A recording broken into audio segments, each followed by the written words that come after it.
السلام علیکم ناظرین، ڈرامہ سیریل آفت کی نیکسٹ ایپیسوڈ ہونے والی ہے بہت ہی زیادہ ایکسائٹنگ، کیونکہ فائنلی لائبہ کے فینس کے انتظار کی گھڑیاں ختم ہوئیں اور لائبہ کی دھواں دھار انٹری ہونے والی ہے۔ مہک کی وجہ سے رضا کی جان چلی جاتی ہے، لیکن مہک کو اس بات سے کوئی فرق نہیں پڑتا کیونکہ کون سا وہ رضا سے محبت کرتی تھی۔ اتنے بڑے کار حادثے کے بعد مہک کو محض چند خراشیں آتی ہیں اور وہ بہت جلد صحت یاب بھی ہو جاتی ہے۔ رضا جو مہک کی بے وفائی جان لینے کے بعد بہت زیادہ تکلیف میں تھا اور گاڑی ڈرائیو کرتے ہوئے اپنے بھائی کو مسلسل کالز کر رہا تھا کہ اسے بتا سکے کہ محمود، جسے ہم اپنا بہت ہی زیادہ وفادار ملازم سمجھتے ہیں، دراصل آستین کا سانپ ہے۔ اب کفن دفن کے بعد جب سب لوگ فری ہوتے ہیں تو رضا کا بڑا بھائی بہت بے چینی محسوس کرتا ہے، اپنی بیوی سے اس بات کا اظہار بھی کرتا ہے کہ پتہ نہیں مجھے یہ کیوں لگ رہا ہے جیسے رضا کچھ کہنا چاہتا تھا، جیسے کچھ ہے جو ہمیں معلوم ہونا چاہیے۔ اب پتہ نہیں یہ اچانک رضا کے بچھڑ جانے کی وجہ سے بے چینی ہے یا اندر ہی اندر کوئی چیز ہے جو مجھے تنگ کر رہی ہے۔ اور پھر اتفاق سے جب رضا کا موبائل کھولا جاتا ہے تو اس کے بھائی کو رضا کا وائس نوٹ مل جاتا ہے، جس سے اسے پتہ چل جاتا ہے کہ مرنے سے پہلے رضا نے کچھ ایسا دیکھا تھا جس کی وجہ سے محمود پر اسے شبہ تھا۔ اب وہ بہت معلوم کرنے کی کوشش کرتا ہے کہ آخر رضا نے محمود کو آستین کا سانپ کیوں کہا۔ محمود سے جب پوچھ گچھ کرتا ہے تو محمود تو صاف مکر جاتا ہے کہ میں تو رضا سے ملا ہی نہیں اس دن جس دن اس کا ایکسیڈنٹ ہوا۔ بس یہیں سے رضا کے بڑے بھائی کو شک گزرتا ہے کہ یقیناً بات کچھ گہری ہے، اور ویسے بھی رضا اسی کی طرف تو جا رہا تھا، اس کے پیسے دینے۔ محمود کیا چھپا رہا ہے، یہ بات رضا کے بڑے بھائی کی سمجھ سے باہر ہے۔ اب کوئی ویلڈ ثبوت نہ ملنے کی وجہ سے رضا کا بڑا بھائی کوئی قانونی کارروائی تو نہیں کرتا، لیکن محمود کو فورس کرتا ہے کہ وہ استعفیٰ دے اور کمپنی چھوڑ کے چلا جائے۔ محمود بہت منت سماجت کرتا ہے کہ آپ کو کوئی غلط فہمی ہوئی ہے، لیکن رضا کا بڑا بھائی صاف کہہ دیتا ہے کہ میرے لیے میرے بھائی کی بات کی زیادہ وقت ہے، نہ کہ تمہاری جھوٹی دلیلوں کی۔ اب جاب سے نکالے جانے کے بعد محمود کو فکر لاحق ہو جاتی ہے کہ اس سے پہلے کہ میرا اور مہک کا راز کھلے، مہک کو جلد سے جلد اپنا حصہ اپنے سسرال والوں سے لے لینا چاہیے تاکہ محمود مہک سے وہ حصہ لے کے ہڑپ سکے۔ محمود کے اکسانے پہ مہک اپنے سسرال والوں کی ناک میں دم کر دیتی ہے اور ان سے کہتی ہے کہ رضا کا حصہ فوراً میرے حوالے کریں کیونکہ اس پہ میرا حق ہے،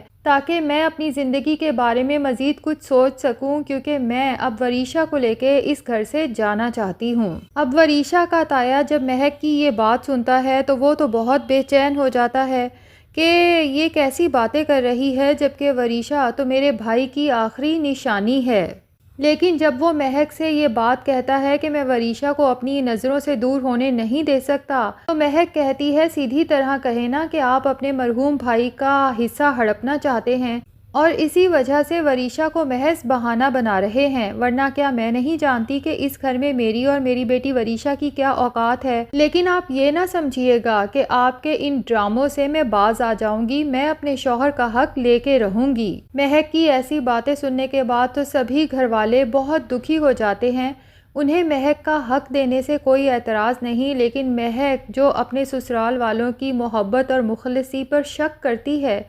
اس پر انہیں بہت زیادہ افسوس ہوتا ہے۔ لیکن ان سب کو کیا پتا کہ مہک کا یہ رویہ آخر کس وجہ سے ہے۔ اس نے تو رضا سے محض اسی دولت کی وجہ سے شادی کی تھی اور اب وہ جلد سے جلد اپنا حصہ لے کے اپنے پرانے عاشق محمود کے ساتھ شادی کرنا چاہتی ہے۔ بہرحال وریشا کے دادا فیصلہ کر لیتے ہیں کہ اس سے پہلے کہ مہک ہماری طرف سے مزید بدگمان ہو، رضا کے حصے پہ انہی کا حق ہے اور ہمیں جلد سے جلد ان کا حصہ ان کے حوالے کر دینا چاہیے۔ اور مہک تو جب یہ سب دیکھتی ہے اس کی خوشی کا تو کوئی ٹھکانہ ہی نہیں رہتا کہ آخرکار وہ اپنے مقصد میں کامیاب ہو چکی ہے۔ اپنا حصہ لینے کے بعد مہک وریشا کو لیتی ہے اور گھر چھوڑ کے چلی جاتی ہے۔ حالانکہ مہک کے سسرال والے اسے بہت روکتے ہیں کہ تم اپنا حصہ تو لے چکی ہو، اب تو ہماری مخلصی پہ شک نہ کرو، لیکن مہک کسی کے روکے سے بھلا کہاں رکنے والی ہے۔ اور ناظرین پھر اسی دوران دکھایا جاتا ہے کہ کافی سال گزر گئے، وریشا آخر بڑی ہو جاتی ہے۔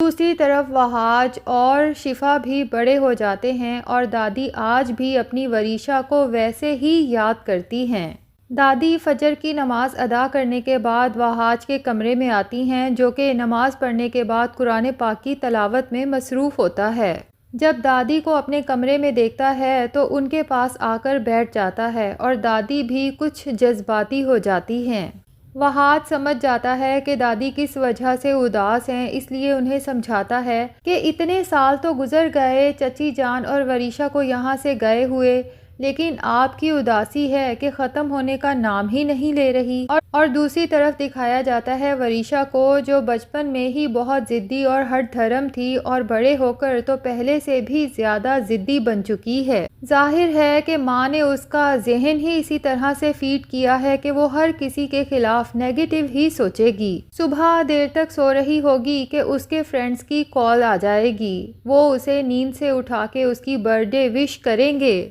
تو وریشا بجائے خوش ہونے کے اپنے دوستوں کو غصے سے ڈانٹ دیتی ہے کہ اگر اتنی ہی بکواس برتھ ڈے وش کرنی تھی تو میری نیند خراب کرنے کی تم لوگوں کو بھلا کیا ضرورت تھی۔ دوسری طرف دکھائیں گے کہ مہک جو اپنی بیٹی وریشا کا برتھ ڈے پلان کر رہی ہے، پورے گھر کو بہت اچھے سے ڈیکوریٹ کرواتی ہے، لیکن وریشا جو جلدی سے تیار ہو کے نکلنے لگی ہے کیونکہ اس کی فرینڈ نے اسے بتا دیا ہے کہ وریشا کا بوائے فرینڈ کیا کر رہا ہے، ابھی وہ جلدی سے گھر سے نکلنے لگتی ہے۔ اب مہک اسے روکنے کی کوشش بھی کرتی ہے، لیکن مہک نے وریشا کو جس طرح کا بنا دیا ہے، اب وہ اپنی ماں کی بھی کوئی بات سنتی ہی نہیں۔ ڈرائیور سے کہتی ہے کہ نظر نہیں آ رہا، میں گاڑی میں بیٹھ چکی ہوں، جلدی سے دروازہ کھولو۔ اور یوں وریشا تیز گاڑی ڈرائیو کرتے ہوئے یونیورسٹی پہنچ جاتی ہے اور وہاں جب دیکھتی ہے کہ اس کا بوائے فرینڈ اس سے بے وفائی کر رہا ہے اور وریشا کی ایبسنس میں کسی اور لڑکی سے فلرٹ کر رہا ہے، تو وریشا سخت غصے میں چلتی ہوئی ایک لڑکے سے بیٹ کھینچتی ہے اور اپنے بوائے فرینڈ کی گاڑی کے تمام شیشے توڑ دیتی ہے اور اس طرح اپنے بوائے فرینڈ کا لاکھوں کا نقصان کر دیتی ہے۔ تو یہی وریشا ہے جو ایک آفت بن چکی ہے اور وہ بھی اپنی ماں کی وجہ سے، اور ابھی تو پتہ نہیں اس آفت نے اور کتنی تباہیاں کرنی ہیں، لیکن آگے چل کے ہوگا یہی کہ محمود اس مہک کے ساتھ بھی دھوکہ کر جائے گا، جیسا کہ اس نے اپنی بہن کے ساتھ کیا تھا۔ مرنے سے پہلے کاغذات پہ اس کے تھم پرنٹ لے لیے تھے اور بہن کے بیٹے کو ایک چھوٹی سی دکان پہ ملازم کھڑا کر دیا تھا،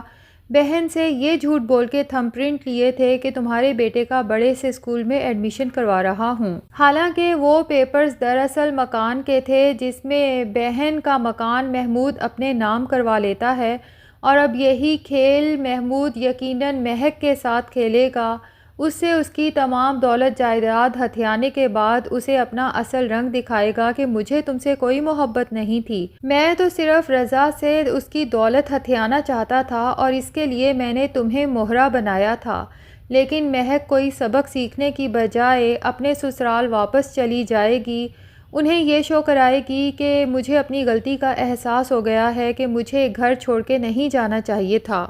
مہک اور وریشا دونوں ہی بہت معصوم بن کے وہاں انٹر ہوں گی، لیکن وہاج کو پتہ چل جائے گا کہ وریشا جو سب کے سامنے شو کراتی ہے دراصل ایسی ہے نہیں، بلکہ اس نے اپنے چہرے پہ نقاب چڑھا رکھا ہے۔ اور وہاج جو شفا کو پسند کرتا ہے، لیکن وریشا کی ماں مہک وریشا کو سمجھائے گی کہ اگر تم چاہتی ہو کہ اس ساری دولت جائیداد پہ ہمارا قبضہ ہو جائے تو وہاج کو پھنساؤ اور اس سے شادی کرو۔ تو ناظرین آگے چل کے ڈرامہ کافی انٹرسٹنگ ہونے والا ہے۔ اگر آپ چاہتے ہیں اس ڈرامے سے اپڈیٹڈ رہنا تو جلدی سے ہمارے چینل کو سبسکرائب کر دیں اور کمنٹ سیکشن میں یہ ضرور بتائیں کہ آپ کو لائبہ خان کا یہ روپ کیسا لگا۔